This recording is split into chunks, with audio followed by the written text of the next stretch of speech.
Okay, so we stopped just after the explanation of that phrase. So shall I start from this place, one step above? Yeah. English Okay. Okay. translation, yeah. Monks, there is a not born, a not become, a not made, a not compounded.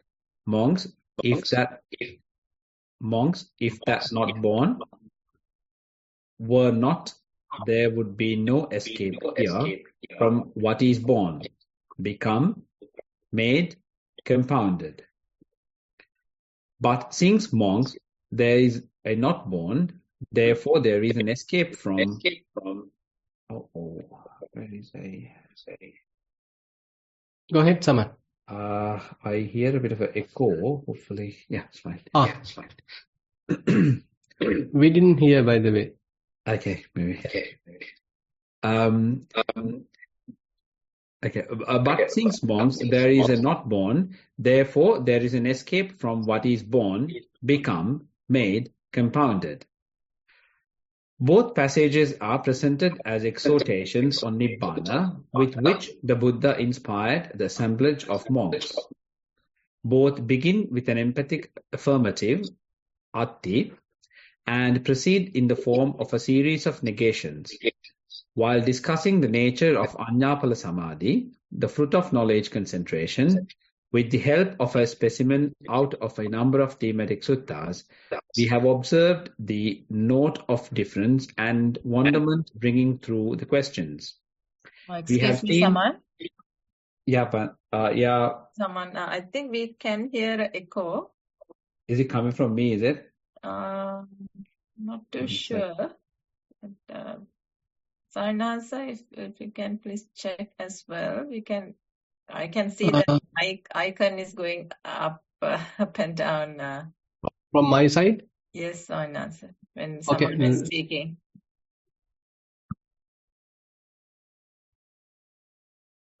Yeah, you can maybe start, Saman. Yeah, shall I try again then?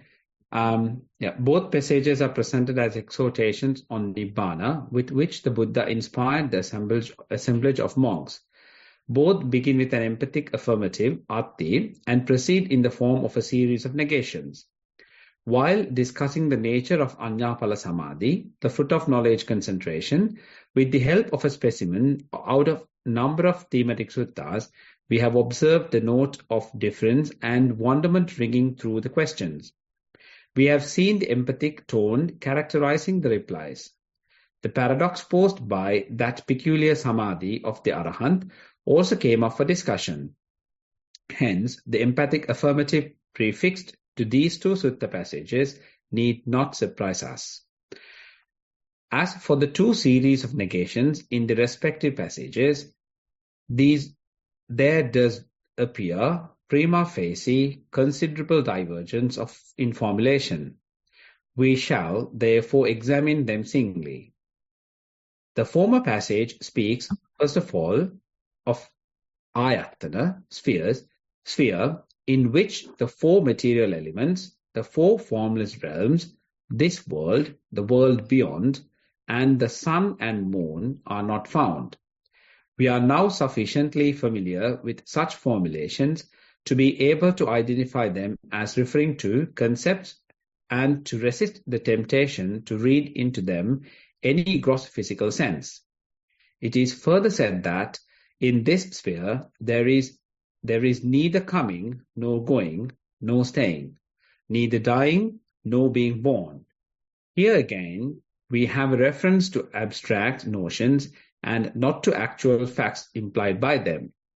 These notions are part and parcel of our phenomenal world of relative concepts and come under the standard formula: whatever is seen, heard, sensed, cognized, attained, sought after, and traversed by the mind.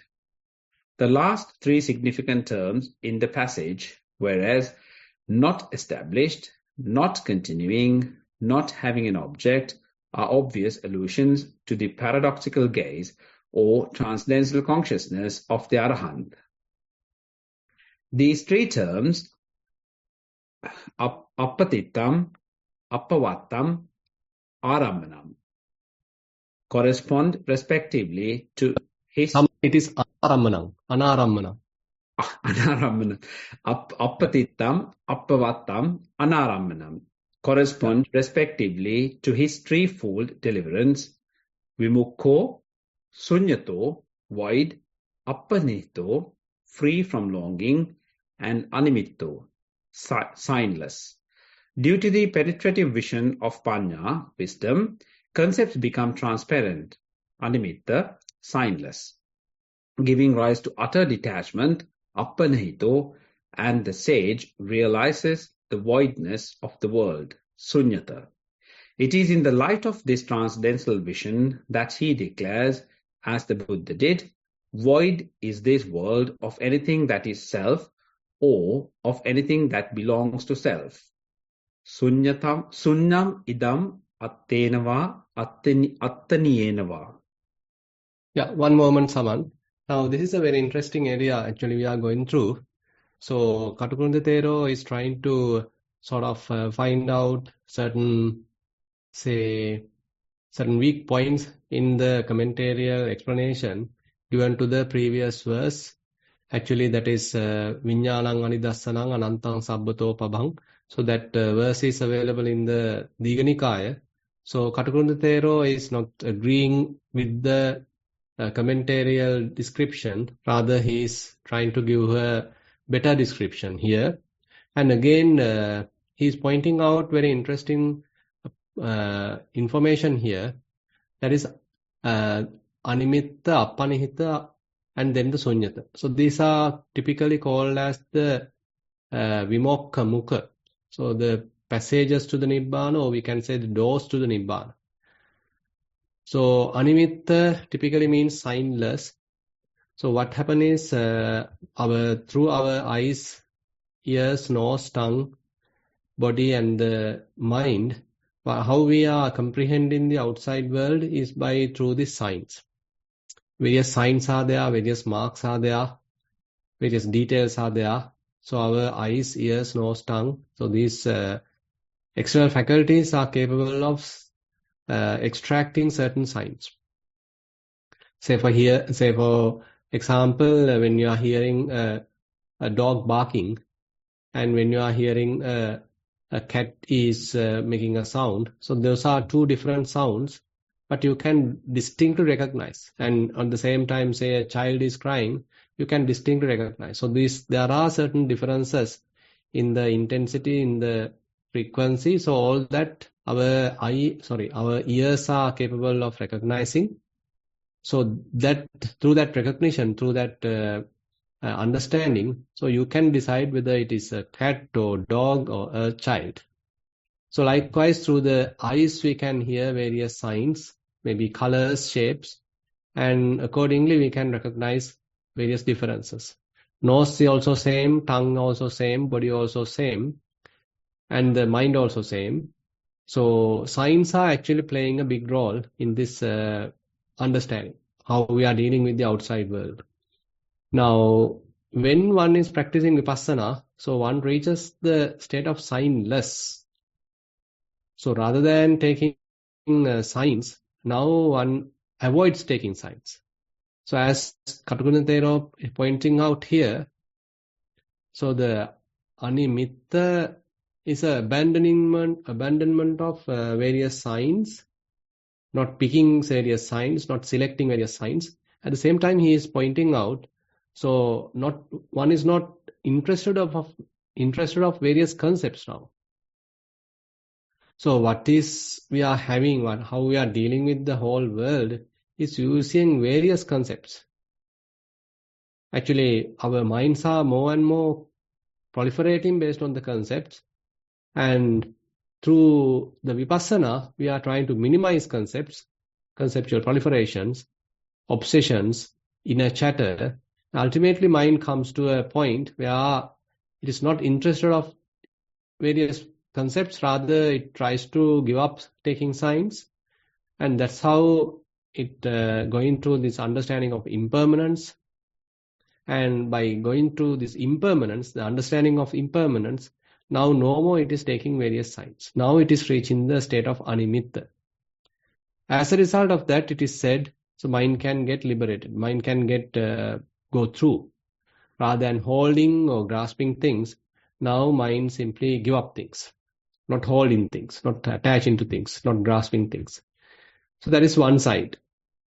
And then the Appanihita, on the other hand, talks about not having any attachment, not having any desire.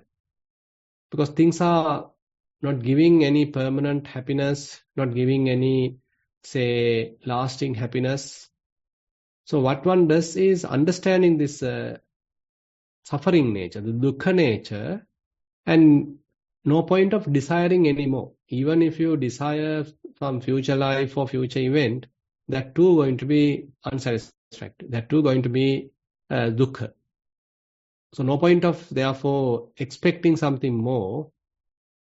So rather now one become sort of aimless, desireless, free from any expectation, free from any wishes. Rather it's more and more contented in the present moment and giving up even what you are attached to in the present moment. Giving up everything. Not attaching to anything, not holding on to anything, not desiring anything. So as a result of that, again the mind get temporarily released, what we call as the Appanihita. And then Sunyata, on the other hand, as one is continuing this practice, Vipassana, particularly because of understanding of the impermanent nature, inconstant nature, so one might argue how can there be a essence in any of these? How can there be a soul in any of these? How can there be a unchanging phenomena, eternal phenomena in any of these? Because everything is so inconstant, everything is so transient. So Buddha particularly mentioned to Meghiya in the Meghiya Sutta. So when someone is properly establishing this perception of impermanence, that is the anicca sanya, one easily will understand the anatta. That is a non-self.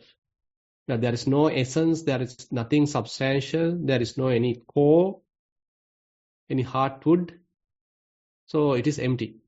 So basically this emptiness in one sense indicates there is no anything substantial, anything some sort of an eternal. And on the other hand, there is nothing called soul. So it is, as Katakundi Thero here pointed out, sunyang idang attenava attani enava. So it is empty of a self and what belongs to self. So that is the definition given for the sunyata, and the emptiness. By understanding that, now one can get released to this, what we call the sunyata. Now, Katakundi Thero points out another important point here. Appatittang, appavattang, anarammana. Now, anarammana is very much because of the signless. It's not picking any signs, not picking any arammana, not picking any objects. So it is possible, therefore, this anarammana is more parallel with the animitta. And then the appatittang. Appatittang is more relevant with the void, sunyata, because nothing is there. No place to appatittang correspond respectively to the threefold deliverance, vimokka, sunyata. Sunyata, voidness is relevant with the appatittang. So there is no place, there is no essence to hold on, to stand on. So therefore it is relevant with the sunyata. Appavattang, where there is no any kind of a continuation because you are desireless. That is with respect to the appanihita. So some sort of a relevance is there, kind of a parallelism is there. So Buddha points out, so now we are in the conditioned world. We are very much in the conditioned world, thinking, okay, I am here, you are there, my children are here, my vehicle is there. So likewise, we have developed such kind of a conceptual world. But by going through a different way of looking at things, by going through the mindfulness practice, by going through the vipassana practice, one would be able to understand some sort of a different domain where there is no object, there is no desire, and nothing substantial. So we can't say from which kind of a door that you might enter or you might get released, but three possibilities are there. So typically mentioned as the Vimokka Mukha. So these three possibilities are very much like difficult to see beforehand. Say you can't predict from which kind of a door that the mind get released.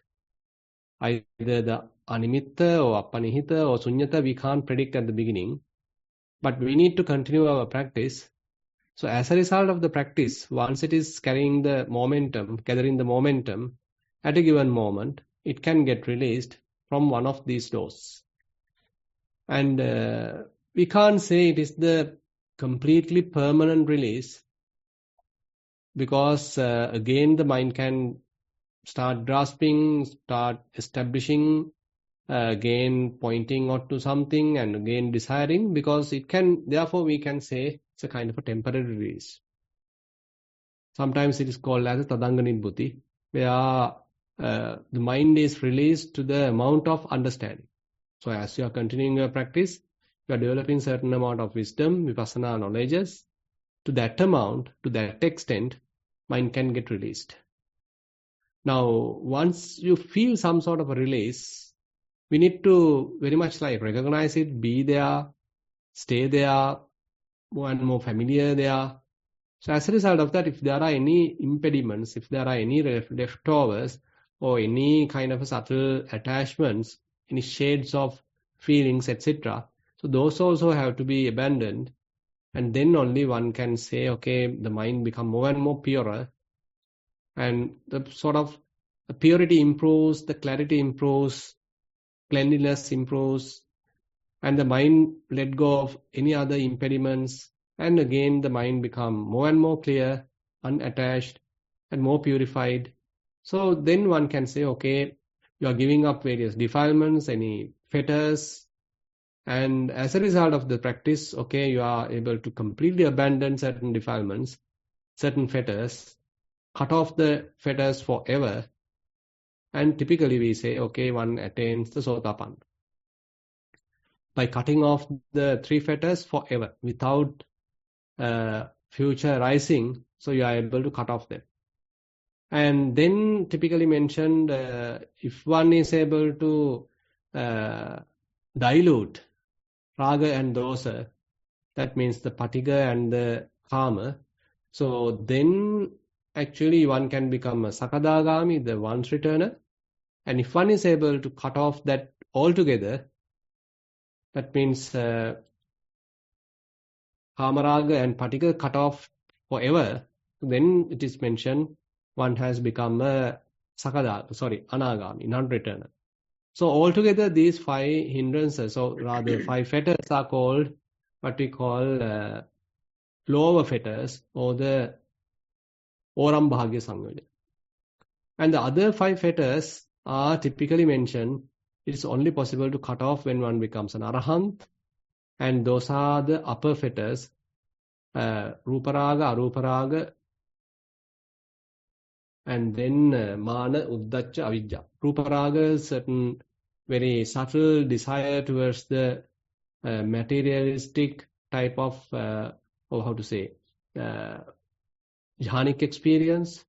And then Aruparaga, some even more subtle desires related to immaterial attainments.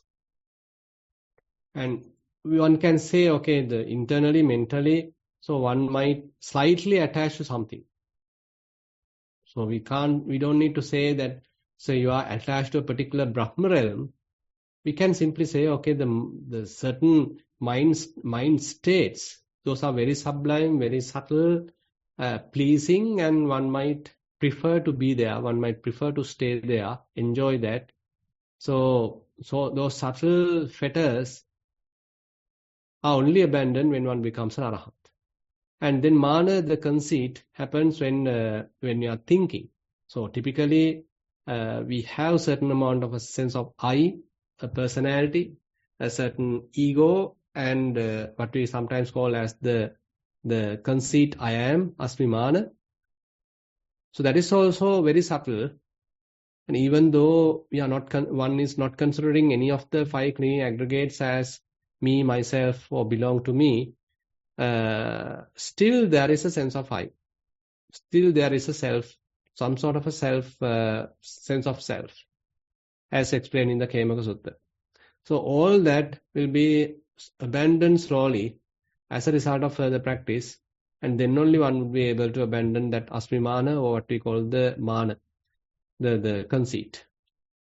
And uddacha is another fetter, what we call as some sort of a restlessness in the mind. Now, say for example, if we ask someone to calm down and sit for a while, and he may sit for 5 minutes or something, and then little movements are there, you can't sit for a long time, and you want to get up, you want to change your posture. Even while sitting, it's very difficult to maintain that posture. Not just because of the bodily pains, but the mind also become restless. Now, say for example, if you are now standing. Now, if I ask someone to, okay, you stand there for 10 minutes without any movement, okay, you can try, but at one point you feel restless, you feel frustrated, and you might want to change the posture, you want to sit, you want to walk. So likewise, certain internal restlessness can arise.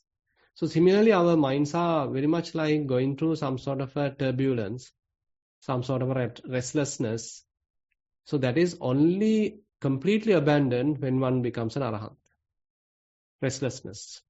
And avijja is, on the other hand, the ignorance, where we have certain underneath misunderstanding that there is a person, there is a being, there is a self, and very subtle level, and that will be completely abandoned further when one becomes an arahant. So likewise, so these 3, what we call the vimokka mukha, the doors of emancipation, are very well explained and very important. And typically, it is mentioned that the arahants are very much either associate animitta or sunyata. Sunyato animitto cha vimokko yesa gocharo. In the Dhammapada, in the Arahanta Vagga, so Buddha points out, so the arahant's mind, you can't find a trace, you can't find an object where it has associated, where it has located or established, because the mind more and more associates the emptiness, or more and more associates the signless. So as a result of that, one can't trace where the arahant's mind was located, where the arahant's mind was established, or what it was associated. Because more and more it is emptiness or the signless nature that arahant is trying to maintain. Okay, we can little bit go further, Saman. Yeah, Bhante. The latter Udana passage asserts that there is a state which is not born, not become, not made, and not compounded.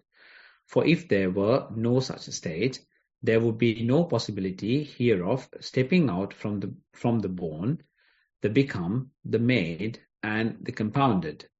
This stepping out is effected here and now. Note either in the passage, in that emancipated mind of the arahant, to which the latter set of terms is inapplicable, since all that is born, become, made, and compounded can be subsumed under that comprehensive formula to which reference has already been made. For a better appreciation of the note of emphasis in this passage, one may also consider the zeitgeist at the advent of the Buddha. This was the time when the Indian mind, imbued with yogic traditions, found itself in a dilemma to be conscious or not to be conscious. The fact that even the most rarefied realms of sense perception were not reliable, for sometimes realized, and the possibility of a way out of the network of sanya, perception, was a favorite subject of discussion at the assemblies of ascetic groups, as we are told in the Potthapada Sutta of Digha Nikaya. Some religious teachers of renown like Pokkarasati were scornfully skeptic about such a possibility among human beings, Subha Sutta of Majjhima Nikaya. Hence, the fact that there is a breakthrough here and now needs all the emphasis it rightly deserves. The negative terms which often characterize the definitions of Nibbana are significant of the detachment from all that is worldly and conditioned. It must be pointed out that whenever it is said that the five aggregates should be viewed as not self, it primarily refers to those aggregates that are available for a reflection to any specific individual. There can be considerable variation in the quality of the aggregates that any individual can muster for developing the momentum required for utter detachment. For instance, the aggregates reflected upon by one who makes the first jhana, his point of departure from samsara, would be qualitatively different from those utilized by another with the second jhana. As the canonical simile goes, even as an archer on his apprentice first practices on a straw dummy or a table of clay, and afterwards, when he has mastered the art, shoots even long distances, rending asunder big objects by the flash of lightning. Even so, the aspirant practices detachment on his set of aggregates, reflecting upon their impermanent, sorrow-fraught, not-self character, and thereafter aims at the deathless element, which, with the aid of a convenient phrase, suggestive of the very antithesis of his present predicament. This is why the synonyms for Nibbana, either explicitly or implicitly, connote the negation of worldly imperfections. The words and the phrase used serve as a target for his supreme detachment, a target which he does not grasp but pierces through with the straw of wisdom. With the arrow of wisdom. With the arrow of wisdom. The monk who succeeds in detaching his mind forms his present set of aggregates and aims at complete detachment, which is the deathless element or Nibbana, has one more hurdle to clear, a subtle one at that. Unless he looks sharp and keeps to the moral of the parable of the raft, he can sometimes conceive attachment, raga or delight, nandi, for those very concepts which he utilizes to attain Nibbana. It is as if he were to hold onto the overhanging creeper with which he leaped across the stream, even when he is well above the further bank. The creeper hangs down from a tree on the hither bank. Hence, unless he let go the firm hold with which he had grasped it, he will oscillate back again. Luckily for him, however, the Anagamin, the non-returner, true to his name, has developed his mind to that point of non-return, Anavatti Dhammo, where, although he may hesitate for a brief while until the tension sankhara ends, he lets go his hold before the creeper can swing him back again. To echo the exclamation of Ananda in the Ananja Sappaya Sutta of Majjhima Nikaya, marvelous is it, O Lord, extraordinary is it, O Lord, that the Lord, the Exalted One, has preached to us the crossing of the flood by relative dependence. Accharyam Bhante, Abhutam Bante, Nisaya Kira no Bhagavata Ogassa Nittarana Akkata. Yeah. Akkata. The noble disciple's humble aspiration as he fasts on the noble eightfold path is, surely there must be an end to this entire mass of suffering. When he says entire, he means entire. He knows full well that even the concept or concepts which he provisionally takes hold of, all rafts, targets, and creepers, are not worth clinging to once they have served their purpose. Hence, he entertains no qualms concerning any form of absolute eternal existence, however subtle it may be. He puts an end to this entire mass of suffering at the price of all attachments, gross or subtle. Anupada Parinibbana. That done, his task is done. Khatam Karaniyam. Yeah, okay. So basically now Katukunda Thero is giving us a very profound teaching here. Now Venerable Ananda in one point in this Anandasappaya Sutta, so highlight a particular point of the Buddha's teaching.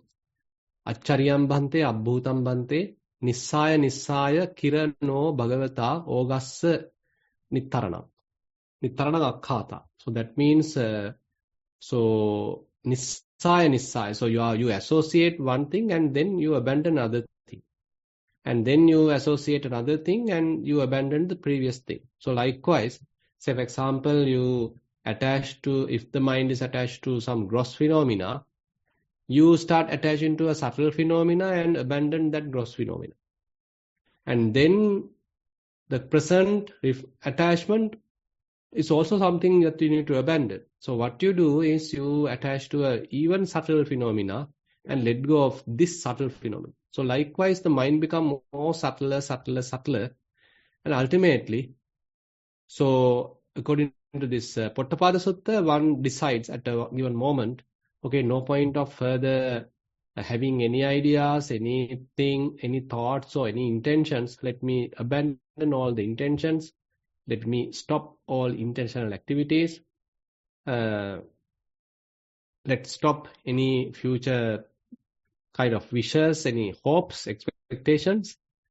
And you are giving up even the present attachments, and ultimately one would touch the Nirodha, the cessation. So similarly, it's a kind of a gradual path. So it is not immediately one's mind become 100% purified. Rather slowly, step by step, one's mind being purified. And so in that process, actually, so one at the present moment might be associating something, but that is also a kind of a temporary association, not for a long-term association. You might be associating it, knowing its practical relevance or practical usage, but not for thinking that it is the ultimate. And one would then detach from that, abandon that. Maybe now mind is associating something more and more subtle. So likewise, it's a giving up process, letting go process, continuing in the path, continuing in the practice. And that is being highlighted in this statement made by Venerable Ananda. Accharyam Bhante, Abhutam Bhante, Nisaya Kirano Bhagavata, Ogassa Nitharanam Akkata. So it's wonderful, Bhante, it is wonderful, the Master, that you have explained us the path by associating one thing that you are detaching to another thing. So likewise, so Katukunda Thero is taking here some kind of certain subtle points to explain us certain characteristics of the path, and not commonly or popularly explained, but he is pointing out very, very subtle points that one has to be careful in one's development of the path. Okay, now we can stop here, and I like to open the session for questions. We have 6 questions today. Right. Question number 1 of 6. This is mindful walking. Dear Bhante, my walking practice is being mindful on the observations of the soles of the foot. I can establish mindfulness within a few minutes, after 4 to 5 rounds. Gradually, the sensations fade away and I come to a state of auto-walking mode after 15 to 25 minutes. During this time, thoughts start flowing in as well, but there's not much distraction compared to the initial stages before establishing mindfulness. However, the amount of thoughts are high and appears like a stream of thoughts. Walking can be done with blurred sensations during this period. Appreciate Bhante's advice. Much merits for this program. That's the end of the question. Jamila, can you repeat the first part of the report? Yes. First few statements. Okay. My walking practice is being mindful on the observations of the sole of the foot. I can establish mindfulness within a few minutes after 4 to 5 rounds.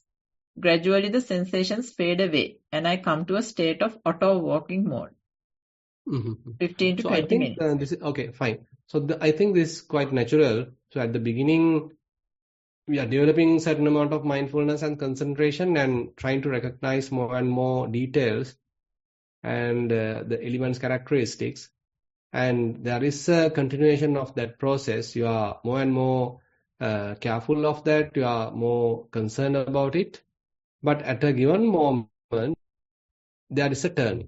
So it is not that you are continuously or rather endlessly developing more and more details. Rather, at a given moment, it turns to another direction. Now everything like a flux, everything mixed, and everything become blurred. So, and there are thoughts also, but that also very much like blurred. You can't recognize the content. They are coming and going. You can simply be detached from the whole process. Internally, there are thoughts. They are coming and going as a flow, but you are detached. You are not trying to figure out what are the content, how things are happening. They also simply as a flux going and going.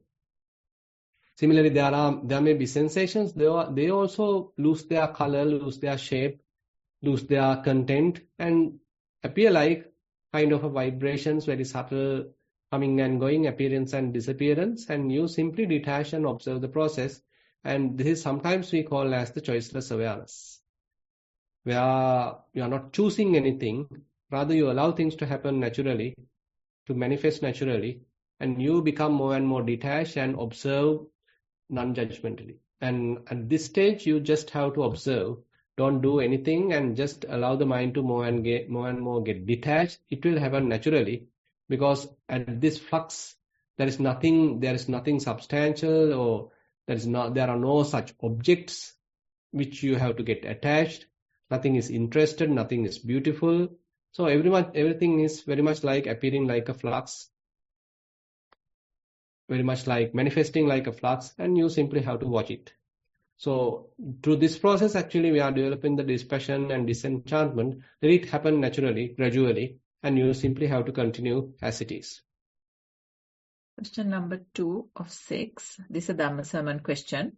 Dear Bhante, I recall that in the concept and reality sermons, there was a clarification that trying to understand the outside world and how it works and interacts with the mind was also linked to a form of conceptual proliferation. In this context, what does Rupaya Pirisinda Dakima, or striving to profoundly understand the form and reality of form? Isn't it similar to understanding of the real nature of this world? With metta, that's the end of the question. So I think we are talking of Rupaya Pirisinda Dakima typically means that you are trying to penetrate the physical world. You are trying to penetrate the material world. So typically what happens is, so we give various names, we combine various parts, assemble various parts, and then we come up with a new product, and we give a beautiful name, attractive name, and probably we can even put a wrapper, and then we objectify it. Now, say, for example, assume that there is a certain amount of clay available, and using which you may be preparing a pot, you may be preparing a different colored pots or different shapes. But initially what you have is a lump of clay. So similarly, so various objects, what we see, what we name, what we label, are intrinsically nothing but the four elements, but appear like they are very distinctive and very important, and one is better than the other, and one is very important than the other, one is very expensive than the other.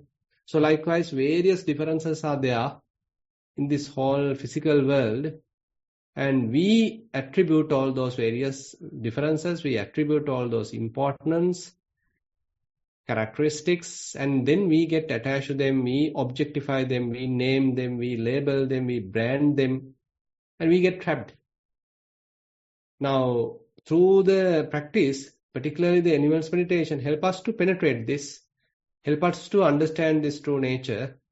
More and more one would understand, one will say, okay, what we call as internal phenomena and what we call as the external phenomena or external elements are merely elements. Yachayokopana ajjattika patavidhatu, yacha bahira patavidhatu revesa. What we call as the internal earth element, what we call as the external earth element are merely earth element. So likewise, so the practice helps us to penetrate this physical world. So ultimately, the physical world does not make any stains in the mind. Physical world does not make any marks or images, or it does not occupy the mind, it does not burden the mind. So the extraction from the physical world, various images, are very much like temporary abandoned. So mind become fairly cleansed, fairly say lighter. And as we just discussed, so that is where Patavi Apo Tejo Vayo Nagadati. So when the mind is at the that release state, unattached state, non-grasping state, so one can say, so this Patavi Apo Tejo Vayo, this earth, water, fire, air, so they don't find footing. So your mind does not have any footing, any place for the Patavi Apo Tejo Vayo. So this is something that penetrating the whole world. It's not that you are trying to find out a place where there is no Patavi Apo Tejo Vayo, they are completely destroyed. Rather, here in your mind, when we develop fair amount of wisdom, so at that place, we can call it as a place for the understanding, easy understanding. There is no footing. There is no any appearance of the Patavi Apo Tejo Vayo. Now you have penetrated the world. Now we have penetrated the physical world. So therefore, I feel this would be the better explanation one can give how one can penetrate the world. I am talking here particularly the physical world, the material world. Question number 3 of 6. This is a general question. Dear Venerable Sir, can you please elaborate on how we engage in committing wholesome deeds or kusalasa upasampada in mindful practice? Much merits for your valuable teachings. With metta. That's the end of the question. Actually, we can say at the beginning, we operate as a person. So that's why in the Sammaditthi we call as 2 stages. At the first stage, you become a good person. So mindfulness helps us to understand what is good and what is wrong. And actually the Sammaditthi gives a better explanation. Okay, what is correct view, what is wrong view? Say what are the good words, what are the bad words, what are the wrong speech, what are the correct speech, what is the correct livelihood, what is the incorrect livelihood, what is good, what is bad. Now all are coming under the Sammaditthi. And when such Sammaditthi is available, now one is putting forth enough effort to abandon the wrong side and to develop the correct side. And that needs the Sammasati, where the mindfulness is available as much as possible and mind is awakened. Awakened in the sense you are fully awake, you are in the present moment. And now you are trying to abandon what is wrong and to develop what is correct. So this is the first stage we can say. So at this level, you may be developing fair amount of wholesomeness. Because all the unwholesome activities now you are abandoning, instead you are developing the wholesomeness. Now you know the unwholesome activities. There are 3 activities through the body, 4 from the words and another 3 from the mind. So 3 from the body, that is killing animals, stealing and sexual misconduct. So those are the 3 unwholesome activities one would engage through the body. And through the words, lying, divisive speech, harsh speech and gossip. So those are the 4 verbal wrong speech, unwholesome wrong speech. And then through the mind, the covetousness and the ill will and the wrong will. Now, if one is developing the opposite, so those are called the dasa kusaladam. So the 10 wholesome activities. So those wholesome activities are basically avoiding those previous unwholesome activities. Now you don't kill, instead you say protect or respect others' lives, you respect others' say presence, or you're not harming them, you are protecting them, you have some sympathy, you have some compassion. So that side. And then instead of stealing, you are trying to protect, you are being honest, and you are very much like protecting others' wealth. So some sort of like that. So instead of sexual misconduct, you become more loyal, you become more faithful, you are trustworthy. So that side. And instead of lying, you are being truthful, and you are always trying to develop certain harmony, kind of a accordance among the people, and you are using some proper words and something useful words. And through the mind also, you are trying to avoid unnecessary attachments, desires, any covetousness, and try to maintain the mind free from any ill will. So likewise, so all these are wholesome. But later, as one develops vipassana, very much like you are going to the supramundane side of samadhi. So there we can't say you are sort of developing certain mundane kind of wholesome power. Rather, now you are developing some sort of a wholesome power which is more penetrative. So actually you are into the Noble Eightfold Path. So the Noble Eightfold Path is typically explained as some sort of a kamma which is capable of destroying the kamma, to extinguish the kamma. That's a special kind of a kamma we can say. So Noble Eightfold Path is mentioned as capable of abandoning all the kamma type of thing. You are able to destroy all the kamma so that the one's release from the samsara is possible. So you are not promoting any self, you are not promoting any avidya, you are not developing any sense of I. Instead, you may be doing your activity, you are developing your practice, but not promoting a self. So basically, in that sense, we can't say that you are developing the typical mundane kind of wholesome power. Rather, you are developing some sort of a sublime kind of a wholesome power which is capable of releasing one from the whole samsara. Sometimes that's why it is called as adhikusala, not the mundane kind of kusala. Rather, here the Noble Eightfold Path related, vipassana related, that practice is more and more powerful, which is not merely giving any, say, trivial results in the sansaric journey. Rather, it is now capable of cutting off the sansaric journey. Back to you, Chamila. Yes, thank you, Bhante. Question number 4 of 6 is a general question again. Dear Bhante, in the Anapanasati steps, when it says experience and calm mental formations, what does that actually refer to?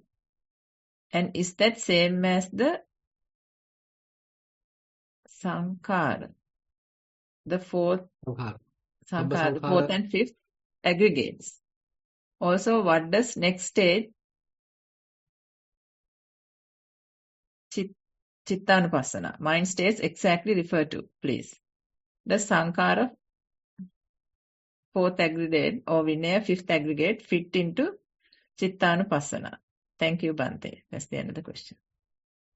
Yeah, actually, it's good that if I am able to show you a kind of a diagram, then it is easy to explain. Let me see. Anapanasati, if there's a diagram, it's easy.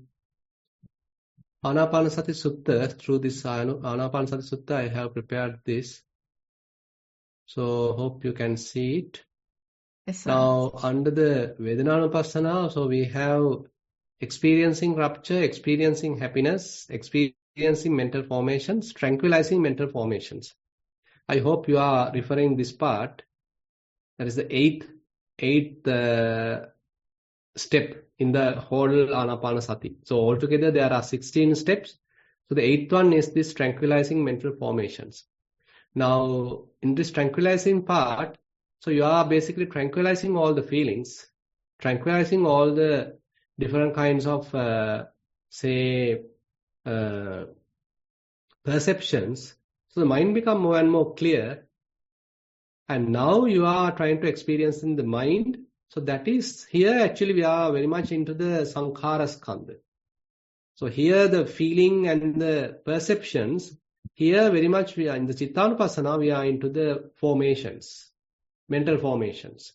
So you start recognizing mental formations and rather than promoting it, you slowly calm them down, tranquilizing all those mental formations. And now the mind gets liberated because nothing is there. So you are not promoting any feelings, you are not promoting any perceptions. Already the body has very much like disappeared, or you are not grasping anything material. And even the thoughts are now stopped. No thoughts anymore, no mental formations anymore. So mind become basically released. So therefore, during the Vedananupassana part, we can say simply you are tranquilizing the feelings and the perceptions. The Chittanupassana part, we can say you are tranquilizing any mental formations. You are abandoning them, letting them go, and so the mind becomes released. Nancy, we have only about 3 minutes, but there are 2 questions. Is that okay? Yeah, go ahead. We can proceed. Okay. Question number 5 of 6. This is a general question. Dear Bhante, what is the correct way to understand the fulfillment of parami to realize Nibbana with metta? That's the end of the question.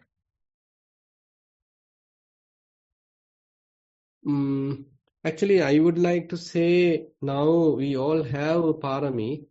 So rather than thinking that I have to feel more parami to continue this practice, okay, say I'm lacking of parami, I don't have enough parami. So I feel we all have parami. That's what the Bhante Dhammajiva also emphasized.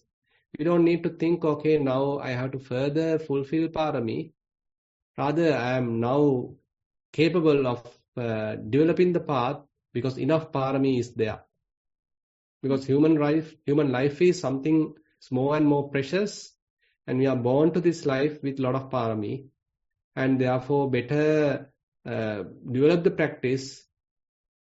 It doesn't mean that we are neglecting everything else. As I just mentioned, so the Sammaditthi in the first sense, so you become a good person. You are doing the correct thing. You abandon all the wrong things. So that itself give us a lot of potential, develop a lot of potential.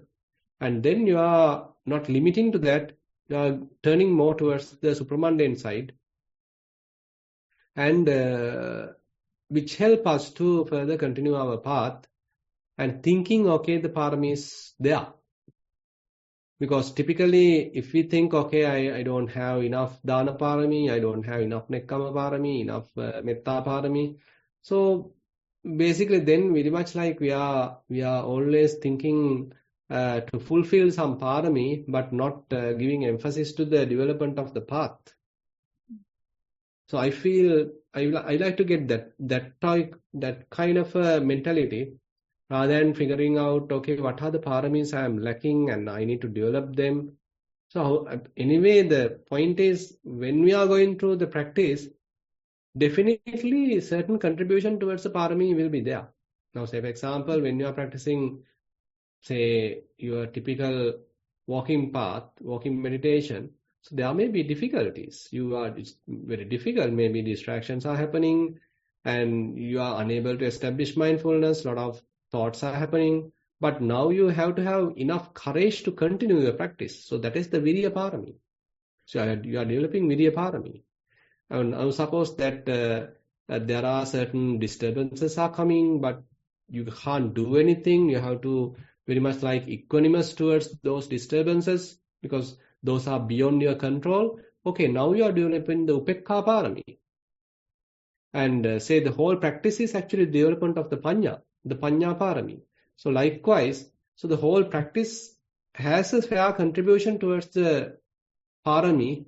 It is not that you take out as a single thing the Paramis and then develop that. Rather, through our practice, through the parallel development of the path according to the Dhammanudhamma Patipada, will help us to develop the Parami, contribute towards the Parami. Question number 6 is the last question and it's on the Dhamma sermon.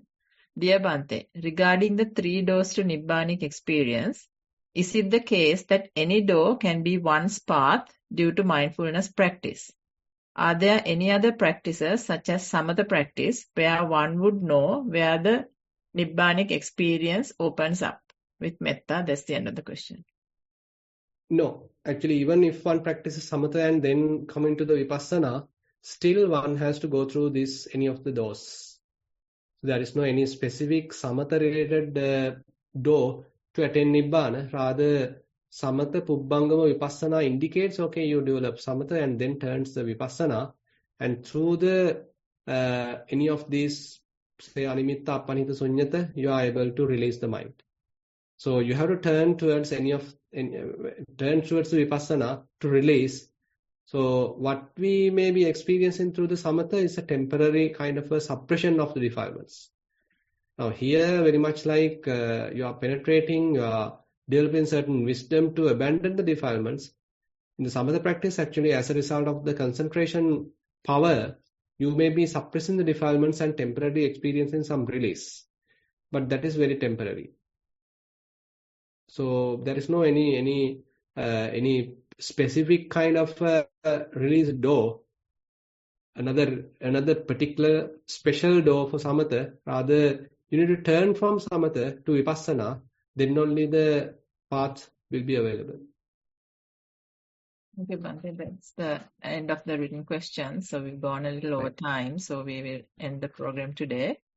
To end the program, I would first like to pass our merits and thank Bhante for his valuable time, even with the busy schedule at the monastery. To all the supporters of this program, both seen and unseen, and to the participants for joining today to practice and share their questions. Sadhu, sadhu, sadhu. Theruvan saranai, sadhu. Theruvan saranai.